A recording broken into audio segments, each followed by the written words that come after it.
une telle réunion-là, l'enseignement qu'on donne, c'est que chacun de nous doit être quoi? Un disciple, c'est ça, non? Et puis chacun de nous doit faire des disciples.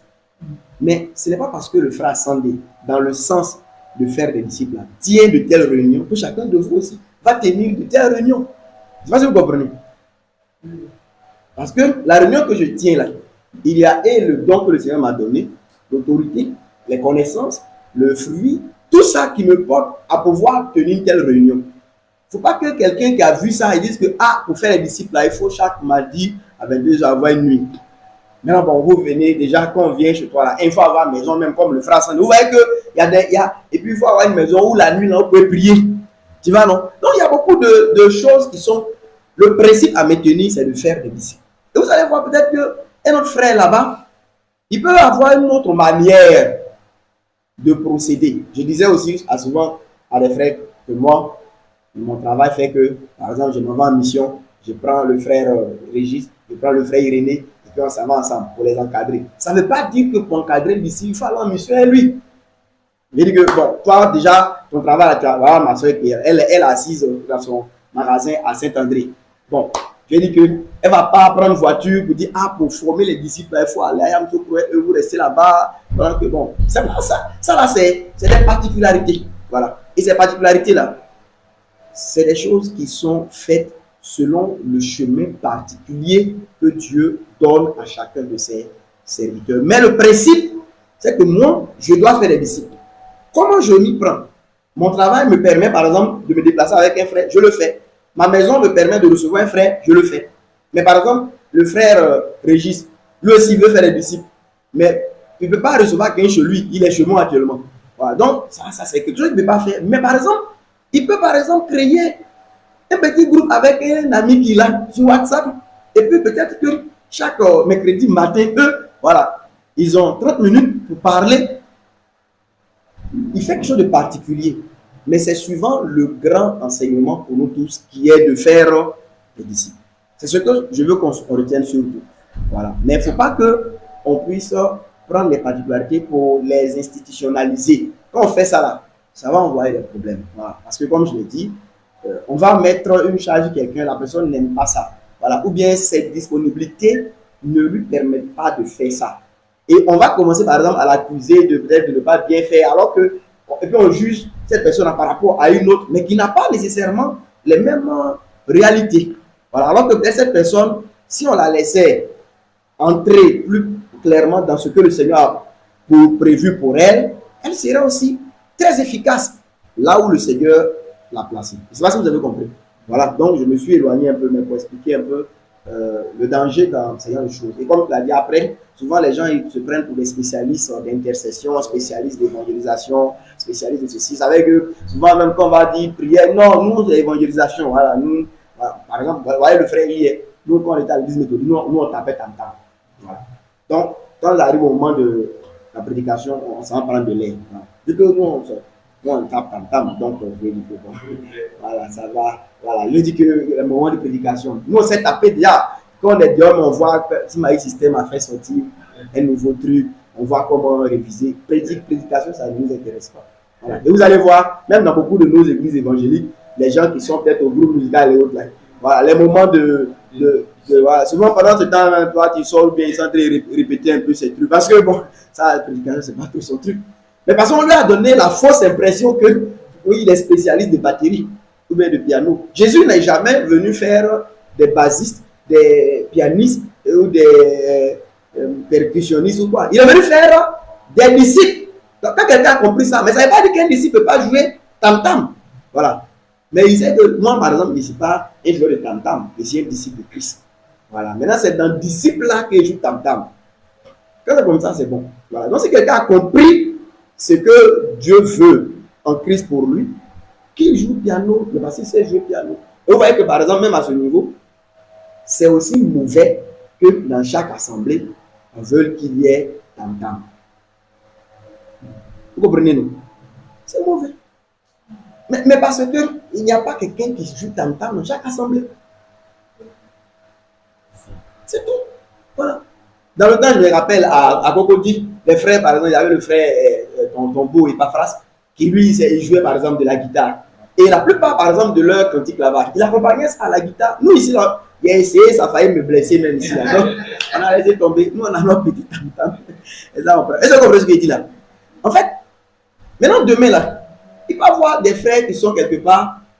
Peut-être qu'il y a un qui sait même jouer peut-être au piano. Il a un petit piano. Il peut peut-être accompagner leur cantique avec. Mais nous, on ne va pas qu'on voit, on va acheter des pianos pour mettre ici, forcer quelqu'un à apprendre. Forcer, alors la personne est énervée parce qu'elle n'a pas le temps. On dit forcer, on va sur des batteries. En fait, je veux dire que ces choses-là, je veux que vous compreniez que ce n'est pas que Dieu les interdit de manière absolue. Je parle de ces particularités. Mais Dieu ne veut pas que chaque assemblée puisse forcément faire ces choses. Parce que, je le répète, à Jopé, il y a une femme qui sait coudre habits et qui a un cœur particulièrement pour les veuves. Donc, il faut la laisser faire. Voilà. Mais les frères qui sont à Thessalonique, peut-être qu'ils n'ont pas une telle femme là-bas. Mais il y a un frère là-bas, lui là, il sait donner cours. Donc, il aide les enfants des frères là, on leur donne un cours. C'est bien. Et à Sanchiré, il y a une soeur là-bas, là. Elle, là, dès qu'elle voit qu'il y a une des soeurs de l'église qui est un peu occupée, parce qu'elle n'a pas d'occupation, elle s'en va rester un mois avec la soeur à la maison, la servante. On ne va pas établir dans toute l'église une soeur qui va aller faire un mois chez les gens. Voilà. Toutes les soeurs n'ont pas. Donc, en fait, ça, c'est la sagesse de Dieu. Mais vous allez voir que ce que je dis là, c'est juste des particularités, mais qui sont des manifestations diverses d'un enseignement commun. C'est de se servir les uns les autres, s'aimer les uns les autres, prendre soin les uns les autres, mettre à disposition nos capacités les uns envers les autres. Ça, c'est l'enseignement commun. Maintenant, chacun, par l'esprit, selon ses disponibilités, selon que le Seigneur le conduit, selon son travail, ses talents, ses capacités, ses dons, peut rentrer ici pour jouer un tel rôle, là-bas pour jouer un tel rôle, etc. Voilà ce que je voudrais dire. C'est bon? Je voudrais dire que, bon, aujourd'hui, on avait voulu voir un peu plus clairement l'aspect de faire des disciples. Voilà. Donc, l'aspect de être disciple, le peu qu'on a partagé, il faut que chacun de nous soit dedans. Chacun doit être en train de le faire. On a dit que le premier aspect, c'est que nous-mêmes, on soit clairement à l'école du Seigneur. Alors, celui qui est venu à la foi, qui a cru en Jésus, il est un disciple de Christ. Il n'y a pas une autre étape à franchir. Si tu es vraiment devenu chrétien, tu es vraiment devenu disciple de Christ. Mais ce n'est pas aussi juste un statut que tu as. On a dit que c'est quelque chose qui est dynamique. Ce qui veut dire que tu es toujours en train d'être fait disciple de Christ. Et dans ce sens, on a parlé de trois choses. Surtout pour toi que je rappelle. Trois choses qu'on doit faire ou qu'on peut faire, mais je dirais qu'on doit faire même pour pouvoir être clairement dans cette école qui va nous porter à atteindre le but. Le but du disciple, c'est de pouvoir ressembler à son maître. Voilà. La première chose, on a dit que il faut être sérieux pour user de ce qu'on appelle les moyens généraux. Les moyens généraux pour se nourrir et puis pour grandir. Et l'État n'a pas pu être là le mardi passé. Voilà, c'est pas bien important. Voilà. Donc, les moyens généraux pour se nourrir et puis grandir. Et dedans, on a cité par exemple les rassemblements de l'Église. Voilà. On a cité en deuxième lieu, mais ça va toujours dans le même sens, on a parlé des exercices de la foi ou de la piété. Donc par exemple, les rassemblements de l'Église, c'est des moyens généraux que le Seigneur a mis pour se nourrir, pour grandir. Donc quelqu'un par exemple qui comprend que quand il est venu à la foi, là, c'est vrai que Dieu lui a pardonné ses péchés. C'est vrai que Dieu l'a délivré de démons. C'est vrai que Dieu l'a guéri de maladies. Mais Dieu, il a fait ces choses dans sa bonté, dans sa miséricorde pour nous. Mais ce dans quoi nous sommes vraiment rentrés, ce n'est pas simplement une affaire de « Ah, l'église qui est là, il a vu Dieu dedans. Il était malade. Et puis, ils ont prié pour essayer de guérir, donc maintenant, c'est eux. » Non, ça là, bon, peut-être que le premier jour, tu peux venir comme ça. Mais si c'est ça qui est dans ton esprit, tout le temps tu es là, tu n'es pas encore devenu disciple de Christ. Hein? Voilà. Ah, vraiment, l'église qui est là, Dieu avec eux. Ma fille était malade. Prière était guidon, maintenant il est pris ici. Non. Ben oui, justement, je le sais. Et c'est par contre pas du tout ça. Le chemin de Dieu, il est là, le frère connecté. Ouais. Le chemin de Dieu, c'est oui, il guérit, il délivre, il pardonne, il ressuscite même. Tout ça, c'est les actes de sa bonté, de sa miséricorde. Mais dans quoi il nous engage là? C'est dans une marche d'élèves à l'école de Christ, le Fils de l'amour. Pour que, à la fin là, nous soyons comme lui. Si quelqu'un n'a pas compris ça, il est juste fidèle d'une communauté, voilà, peut-être que il avait des problèmes de maison, l'église là, dans ses actes de charité, de bonté, l'a aidé vraiment, voilà, payer l'école de sa fille, voilà, donner de l'argent pour prendre une maison, donc depuis là, il prie là. Non, il faut aller au-delà. On est d'accord, non? Voilà, il faut aller au-delà. Donc quand on est engagé, après tout ce que Dieu a pu faire pour nous, on est engagé dans une école. C'est l'école de Christ. Notre matière là, c'est Christ. Notre programme là, c'est Christ. Et l'Écriture parle de ça. Apprendre Christ. Il dit, si du moment où vous avez appris Christ, on apprend Christ. Et ça, c'est lui qui est notre matière. On l'apprend, on le vit, on l'expérimente pour devenir comme lui. Donc, l'une des premières choses fondamentales pour quelqu'un qui a compris ce dans quoi il est engagé, c'est de ne pas être négligent, touchant les moyens généraux et je dirais même élémentaires que le Seigneur met au devant de tous ses disciples, de tous ses élèves. C'est comme quand tu es inscrit dans une école, les moyens généraux élémentaires pour tous les élèves. C'est par exemple de venir chaque jour recevoir les cours qui sont donnés selon le programme que vous avez. Et un élève qui suit ça commence déjà à être comme ça. Là. Ça, c'est pas c'est quelqu'un qui montre déjà vers quoi il est en train de partir. Vous comprenez, non? Dans un élève qui va s'inscrire à un adore, bon, on donne l'emploi du temps. Ça, l'emploi du temps, avec ce que le maître fait là, ça, ce sont les moyens généraux élémentaires. Donc, au moins, quelqu'un, on n'a pas dit qu'il va forcément réussir les études, mais au moins, quand il vient régulièrement, il vient à l'heure, il est assidu. Et quand il vient, selon ce qu'Éric a dit, il est attentif, il est appliqué. Bon, ça, c'est des dispositions déjà pour quelqu'un qui peut devenir donc, un élève accompli après. Mais déjà, on l'inscrit, il vient lundi, il vient jeudi. Voilà. Et puis, comme je dis, vers le week-end, il vient lundi prochain. Voilà. Hein? Voilà, on dit Bobo, c'est ça. Bobo, il fait école missionnaire. Voilà. Donc, il trie dans les jours là. S'il fait chaud, il ne vient pas. Voilà. Le temps, il fait froid, il vient le soir quand le soleil sort. Alors, je veux dire que quelqu'un comme ça, lui, il nous montre déjà vers quoi il est en train de partir. Donc, maintenant, si on transpose ça dans le cadre du chrétien, vous voyez, quand on se rassemble, quand l'enseignement est donné, la prière est élevée, la communion est faite, les louanges sont élevées, la chaleur de Dieu, la ferveur, ça là, ce sont des moyens généraux. Donc, un frère ou une soeur qui comprend que oui, Jésus m'a délivré, il m'a donné travail, il m'a donné mariage, tout ça, il m'a fait voyager, mais tout ça là c'est bon, mais ce dans quoi il m'a engagé là, c'est de devenir comme lui. Quand tu es dans une communauté, si tu en as la grâce, parce que de nos jours même tout le monde n'a pas cette opportunité, où tu as quand même des frères et ceux qui sont aussi engagés à devenir comme sont des vrais disciples de Christ. Il ne faut pas être négligent quant à ces moyens généraux là. Donc, entre autres, par rapport par exemple aux réunions de l'église là, frères et sœurs, au moins sur ça là, ayons 10 là-bas. Alors, elle veut venir aux réunions, être à l'heure, être assidu, être concentré, être appliqué.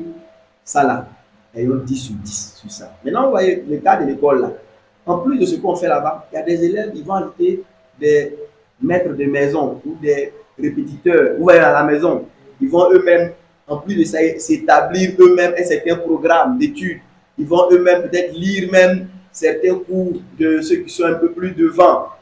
Ça là, on pourrait appeler ça, ce sont des aspects un peu plus particuliers, mais pour pouvoir aller d'une manière un peu plus efficace encore. Alors, ça, on ne voudrait pas, enfin, on ne va pas nécessairement blâmer quelqu'un, parce qu'à ce niveau, ça va être des particularités aussi. Mais au moins, les moyens généraux, là, sur ça, frères et sœurs, il ne faut pas qu'il y ait des... Il faut que ça soit bien clair. Donc, pour rappeler de façon plus spécifique, oui. Ici, Voilà. Donc, par exemple, ici, là, dans nos moyens généraux, la soeur Sainte a dit, voilà, nos moyens généraux ici, là, on a au moins, on a 2 rassemblements qui sont les plus réguliers pour le moment pour l'Assemblée. On a vendredi, on se rassemble en général à 19h30. Dimanche, on se rassemble à 15h. Pour nous qui sommes ici, là, au moins ces 2 rassemblements, je dis que réguliers de l'Assemblée, il faut qu'on soit là. Il ne faut même pas que quelqu'un pense qu'on pourrait ne pas être là. Maintenant, si ça doit arriver qu'on ne doit pas être là, qu'il y ait des raisons claires qui sont vraiment des choses valables, solides, et qu'on les forme. Frère, voilà la situation, je ne peux pas être là. Bon, on a des rencontres en plus de cela, comme bon, les jeudis, on a une réunion en ligne. Ok, mardi, on a une nuit comme celle qu'on est en train de tenir aujourd'hui. Et puis, bon, on a des réunions de prière aussi quand même les dimanches matins. Alors, pour moi, les réunions de prière les dimanches matins, ça, j'ajoute ça aussi, voilà, à nos rassemblements réguliers. Voilà. Maintenant, pour mardi, là, mardi, et puis jeudi, je pourrais mettre ça au compte des particularités qu'un élève peut lui-même aussi prendre comme disposition pour pouvoir aller peut-être un peu plus vite. Voilà. Mais au moins, le vendredi, le dimanche matin, le dimanche 15h là, il ne faut pas que nous qui venons, nous qui sommes en train d'entendre ça, comme souvent Eric nous le rappelle, qu'on soit encore parmi ceux qu'on va exhorter encore. Ça voudrait dire que on est venu la nuit là, on a bu café, on a bu thé pour rien, on a dîné pour rien. Il faut que ces rassemblements soient là. On a dit ça. Si tu as un empêchement, si tu as un problème, il faut le dire. Ne soyons plus comptés du groupe de ceux qui, on n'est pas sûr qu'ils seront là. Ou bien on vient, on ne les voit pas, mais on ne sait pas pourquoi on ne les voit pas. Ça là, c'est pas bon. C'est des mauvais signes. Il faut que nous puissions enlever ça. Et on comprend là. Ça, c'est déjà un. Deuxièmement, c'est vrai qu'on a parlé de rassemblement. Mais dans ces rassemblements, il y a des choses qui sont faites aussi. Voilà. Et l'une des choses fondamentales dans le rassemblement, c'est la parole de Dieu qui est dispensée. Et dans 1 Pierre, et ça quelqu'un peut lire ça quand même avant que je puisse avancer. 1 Pierre chapitre 2, du verset 1er. 1 Pierre chapitre 2. Le frère Paul, tu peux lire pour nous. 1 Pierre chapitre 2, du verset 1er. Donc, dans les moyens généraux, on a parlé de manière, on va parler de rassemblement de l'église, là. Mais dans les rassemblements de l'église, il y a la dispensation de la parole de Dieu. C'est vrai, quand on vient là, un cantique, ça édifie. Une prière, ça encourage. Vrai que même, oui, il va avoir même un apport matériel, financier, tout ça, ça soulage. Mais la chose centrale, c'est la parole de Dieu qui est dispensée.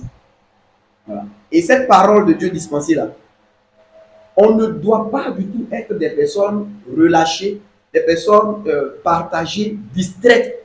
On doit la prendre avec beaucoup de sérieux, beaucoup d'application, parce que on sait qu'on est engagé, vous voyez, dans une école. On va atteindre un but. À l'école, là, vous voyez les gens qui sont les premiers, souvent ils énervent les autres élèves parce que le premier là, quand le professeur est en train d'expliquer quelque chose là, si c'est le moment où tu vas lui demander, non, il dit, gars, attends, me concentrer. Ouais, non. Alors, nous tirons une leçon spirituelle. Nous, on va parler mal à nos frères, mais ça nous fait comprendre que quand on est là, ce n'est pas le moment aussi d'être distrait, de s'amuser. On est venu pour quelque chose. Parce que le monsieur là, il veut bien comprendre le coup. C'est là le but de pouvoir avoir un résultat qui est excellent. Alors, 1 Pierre, chapitre 2. Qu'est-ce que l'apôtre dit? On va dire verset 1. Rejetant donc toute malice, Rejetant donc toute malice, vas-y. toute ruse, Oui. la dissimulation, Mhm. l'envie et toute médisance. Il Désirez dit désirer, comme des enfants nouveau-nés ouais, non, désirer comme des enfants nouveau-nés le lait spirituel et pur, le lait spirituel et pur, afin que par lui afin que par ce lait spirituel et pur là, vous croissiez pour le salut. ouais, non, vous puissiez croître pour le salut. Et c'est quoi ce lait spirituel là? C'est la parole de Dieu, bien entendu. Et vous voyez que il dit que pendant qu'on est en train de faire quoi? Rejeter les souillures, rejeter les ordures, rejeter les. Parce que dans le Seigneur là, il y a se dépouiller et puis se revêtir. Il faut toujours faire les deux ensemble. Si tu te débrouilles seulement, tu vas finir par être nu. C'est pas bon. Il faut se débrouiller et puis se revêtir. Donc, il ne faut pas seulement rejeter les souillures. Il ne faut pas seulement rejeter les mauvais comportements. Mais pendant que tu es en train de rejeter les souillures, pendant que tu rejettes les mauvais comportements, tu dois maintenant désirer avec ardeur le lait spirituel et pur de la parole de Dieu. Amen. Fais les deux ensemble. Il fait un an. Sans l'autre, ça ne marche pas. Regardez, les prophètes disent de ne pas s'aimer parmi quoi? Les épines. Il dit de se défricher un champ nouveau. Il dit de ne pas s'aimer parmi les épines. S'aimer parmi les épines, là, c'est recevoir le lait spirituel et pur en demeurant dans les souillures. Voilà. Donc, ça là, ça ne va rien donner. C'est comme le grain, comme le Seigneur dit, qui est tombé au milieu des épines. Ça ne va rien donner. Donc, pendant que on aspire à la bonne parole de Dieu, on se sépare aussi des choses contraires aux voies du Seigneur. Là, il y a un terrain dégagé pour que la parole qu'on entend puisse germer, porter du fruit. C'est bon? Donc, celui qui, par exemple, il ne se dépouille pas, mais il veut se revêtir, prendre Christ pour mettre sur le vieil homme, ça ne marche pas. Voilà, c'est deux choses qui ne vont pas marcher ensemble. Donc, je me dépouille du vieil homme et je me revêt du nouvel homme. Amen. Donc, je me dépouille des souillures, et puis je désire le lait spirituel le pur. Là, ça me permet de croître correctement.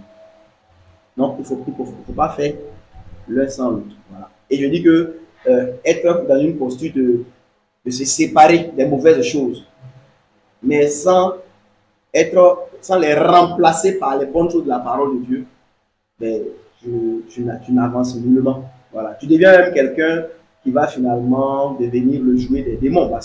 Et vous pouvez trouver des gens comme ça, voilà, qui sont dans une sorte d'évangile où ils savent surtout tout ce qu'un chrétien ne devrait pas faire. Mais à part ça, il n'y a plus rien en eux. C'est un problème. Oui. Pour savoir ce que ne pas faire et ne pas savoir ce qu'il faut faire. Ouais, c'est inutile. Finalement, je dis que tu deviens juste le jouet des démons. Voilà. Donc, quand je dis que, par exemple, telle chose, non, un chrétien ne fait pas ça, un chrétien ne fait pas ça, mais ils ne sont pas remplis de ce qu'un chrétien devrait faire. Donc, Il a arrêté la fornication, il a arrêté ça, et puis il est sur la. non, mais ça, c'est. Ça me dit rien. Ouais, c'est inutile. Parce que finalement, c'est que la posture que tu prends là, c'est juste une posture, c'est une autre manière du diable de te manipuler. Voilà, c'est comme cette maison que le Seigneur dit qui a été balayée, qui a été bien ornée, mais il n'y a pas quelqu'un qui habite là. Alors ça, le démon il peut venir y habiter d'une autre façon. Voilà, c'est tout. Donc, pendant que on rejette souillure, on rejette les impuretés, on rejette la malice, il faut remplacer, il faut être rempli maintenant de la bonne parole de Dieu qui va nous donner de vivre en croissant correctement pour le salut. Voilà. Donc, c'est deux choses. Je disais cet aspect pour ajouter donc ces moyens généraux dont nous étions en train de parler. Il faut vraiment, je prie vraiment, mes bien-aimés frères et sœurs, que nous sommes là. Il ne faut pas que, parce qu'on espère avancer, il faut que ça là, ça soit clairement établi pour chacun de nous. Voilà. Et quand on quitte ici, si on, dans la grâce du Seigneur, on ajoute ce qu'on veut partager aujourd'hui, on doit aussi être des relais de ces choses-là envers nos autres frères et sœurs. Voilà. Donc, Maintenant, dans les moyens généraux, là, on a parlé donc des rassemblements de l'Église, des temps particulièrement du ministère de la parole, sur laquelle, ou bien sur lequel on doit être vraiment aussi attentif, concentré, appliqué. Le frère Eric, la dernière fois, nous avait parlé un peu aussi de l'aspect de la prière, mais des prières même particulièrement qui découlent des enseignements que nous recevons. Ça aussi, c'est la marque des personnes qui sont appliquées dans leur affaire. Parce que généralement, prenons encore les meilleurs à l'école. La plupart du temps, leurs questions découlent en général des cours qu'ils ont reçus. Souvent, les gens, nous qui sommes dans les 20e, nous on ne pose pas de questions. Hein. Voilà. Quand quelqu'un veut poser des questions, on dit qu'il veut poser des questions pourquoi? Ça va, il va parler encore, il est moins 5. Tu as posé des questions. Ouais, quand on était à l'IMPHB là-bas, on mange au restaurant. Et puis le restaurant, ça ouvre à partir de, si je ne me trompe pas, ça fait des années, ça fait longtemps. Bon, le matin, je pense à 5h30, voilà, ça s'ouvre. Et puis, à midi là-bas, je crois 11h30. Voilà, et puis le soir, je pense qu'à partir de, je ne sais pas, 18h ou 17h30, quelque chose. Alors, vous savez, c'est une école vaste avec des milliers d'élèves. Donc, généralement, souvent, les bons repas, là, est-ce qu'on sait, voilà, c'est qu'on sait au commencement. Vers la fin, là, souvent, c'est les sauces, ouais, façon là, avec le riz, là. Donc, les gens aiment être les premiers. Donc, quand il est par exemple 11h20 comme ça, là, si tu commences à poser des questions, tu vas énerver les autres frères, là. Tu as quoi? Tu veux montrer quoi? Laissez, on va partir. Je veux partir au restaurant vite pour avoir des bons plats. Alors, donc, je dis ça pour faire comprendre que prier à partir de ce qu'on a entendu, ça veut dire qu'on a réfléchi à ça. Ça veut dire que ce qu'on a entendu là nous a intéressés. Ça veut dire que ce qu'on a entendu là, on a accepté cela. Aujourd'hui, on est venu. Voilà ce qu'on est en train de partager. Qu'après ça, je relève, par exemple, une prière en demandant à Dieu la grâce de plus appliquer dans ce qui concerne, par exemple, les exercices de la piété. La grâce de ne pas être négligent quant à mes présences au rassemblement de l'église. Ça, là, c'est la preuve de quelqu'un qui a pris à cœur ce qu'il ou elle a entendu. Maintenant, bon, tu peux ne pas prier pour ça, pourvu que tu coules correctement dans ces choses. Il n'y a pas de problème. Voilà. Mais je me dis que moi qui trouve que j'ai encore peut-être que des lacunes à être assidu, à être ponctuel, des lacunes, par exemple, à être appliqué dans les exercices de la foi. On a cité quoi? La lecture des Écritures. Ouais, non? Hein? On a ça, non? Voilà. Les élèves de Christ, nous devons lire les Écritures. C'est vrai que lui, on a dit comment lui connaît les Écritures alors que les a pas apprises. Bon, c'est ce que les gens disaient. Voilà. Mais nous, là, on doit lire les Écritures. Donc, ça, là, sinon, je vois qu'à ce niveau, j'ai encore des lacunes. Il faut que ça puisse faire l'objet de prière. On a ça, non? On a cité, on a ajouté à ça l'étude ou ce qu'on appelle la méditation des Écritures.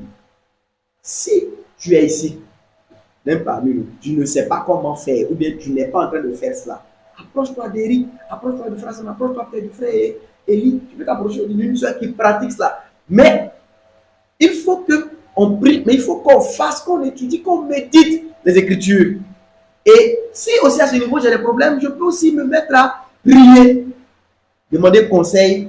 Ça montre que la question là, ça m'a intéressé. On a ajouté à ça la prière. Hein, la prière. Donc, on parle de ça déjà. C'est des sujets pour lesquels on peut prier. Il faut que chacun de nous s'applique à prier. Si tu as du mal à prier, mais prie pour demander à Dieu la force de pouvoir prier. Voilà. Et puis tu peux aussi demander, il y a beaucoup de choses qu'on peut faire.